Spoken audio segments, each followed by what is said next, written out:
আসসালামু আলাইকুম।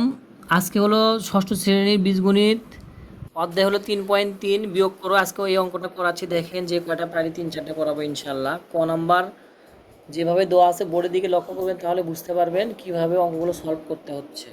ক নাম্বার অঙ্ক আছে 35 বিয়োগ 20, তার মানে এখানে মনে মনে প্লাস আছে, এখানে মাইনাস। প্লাস মাইনাসের হিসেব করলে কি হয়? মাইনাস হয়। প্লাস মাইনাসে কিন্তু আমরা জানি মাইনাস, তার মানে 35 থেকে -20 বাদ দিলে 15 হয়, কিন্তু বড় সংখ্যার আগে প্লাস, তাই আমাদের প্লাস লেখার দরকার পড়ে না। সেকেন্ড নাম্বার দেখেন, এখানে আছে 72 আর 92 নাকি? হ্যাঁ, 72 আর 90 আছে না? খেয়াল করো, 72 আর 90 না? তাহলে 72-এর আগে প্লাস আর এখানে 90, তাহলে প্লাস মাইনাসে হিসাব করলে কি হয়? মাইনাস। তার মানে এখানে যদি আমরা 72 থেকে 90 বাদ দিই তাহলে কত হয়? অর্থাৎ 90 থেকে যদি আমরা 72 বাদ দিই তাও হয়। 90 থেকে 72 যদি বাদ দিই তাহলে কত হয়? 18 হয় না? 18 যদি হয় তাহলে আমরা লিখবো 18। এখানে প্লাস হবে না মাইনাস হবে? বড় সংখ্যার আগে মাইনাস, তাই আমাদের মাইনাস হবে। এটা কিন্তু এইভাবেই করতে হবে। তাহলে দেখেন 72 থেকে 90 বাদ দিলে 18 হয়, কিন্তু -18 হয়। কীভাবে 18 হয়?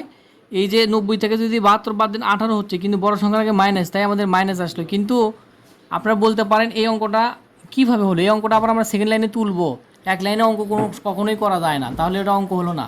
তো গ নাম্বার অঙ্কটা আছে দেখেন -15, আবার মাইনাস, আবার হলো যে দেখেন 18। তার মানে যেহেতু বিয়োগ অঙ্ক, এটা ফার্স্ট ব্র্যাকেটের মধ্যে রাখছে, এটাও ফার্স্ট ব্র্যাকেটের মধ্যে রাখছে, তাহলে তার সাথে তো বিয়োগ হবে না, যেহেতু দুটোই বিয়োগ।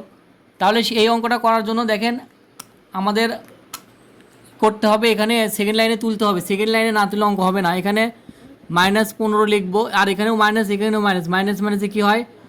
+18 হয়। এখন দেখেন হিসেবটা কি হচ্ছে, এখানে -15 +18, তাহলে হিসাবটা প্লাস মাইনাসে মাইনাস, আসলে 3 হবে। 3 হবে না? 3 হবে। +3 হবে না -3 হবে? +3। প্লাস লেখার দরকার হয় না, এটাই আমাদের অ্যান্সার। তো ঘ নাম্বারে যাই। নাম্বার ঘ দেখেন -20 -13, এটাকে ব্র্যাকেটে রাখুক, এটা ব্র্যাকেটে রাখছে, -20-কে ব্র্যাকেটে রাখছে। আমরা সেকেন্ড লাইন আবার তুলবো, অঙ্ক না তুললে কিন্তু হবে না। -20 আবার -13, তাহলে এটা আমরা ব্র্যাকেটটা সরাই দিব। ব্র্যাকেট সরাই দিলে কি হয়? ব্র্যাকেট সরাই দিলে কি হয় দেখেন, এখানে দেখেন মাইনাস সরাই দিছি, ব্র্যাকেট সরাই দিছি, তাহলে -20, এই -13, তাহলে এখানেও মাইনাস, এখানেও মাইনাস, তাহলে মাইনাস মাইনাসে কী হয়? হিসাবটা হয় প্লাস। হিসাবটা কি হয়? প্লাস হয়। তাহলে আমার কত হবে? 33 হবে। তার আগে প্লাস হবে না মাইনাস হবে? -33 হবে। -33 হবে, -33। তো ও নম্বর অঙ্কটা দেখেন 23 মাইনাস ব্র্যাকেটের ভিতরে 12 আছে, তাহলে 23 ঠিকই লিখবো, এই মাইনাসটা ঠিকই লিখবো। আবার সেকেন্ড লাইনে তুললো -12, এখানে 23 ঠিকই লিখবো, মাইনাস মাইনাসে হয় প্লাস, তাহলে 23 আর 12 প্লাস করে হচ্ছে 35। এটা হলো আমাদের অ্যান্সার হবে।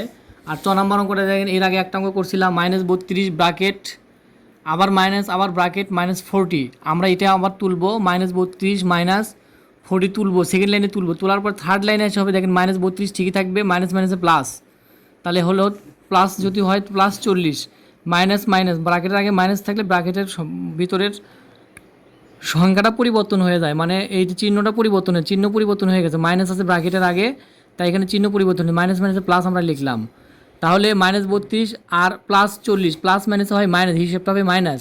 হিসাবটা যেহেতু মাইনাস, তাহলে 40 থেকে 32 বাদ দিলে 8 হবে, যেহেতু বড় সংখ্যার আগে প্লাস, তাই আমাদের +8। আশা করি অঙ্কগুলো বুঝছেন। আসসালামু আলাইকুম, সবাই ভালো থাকবেন।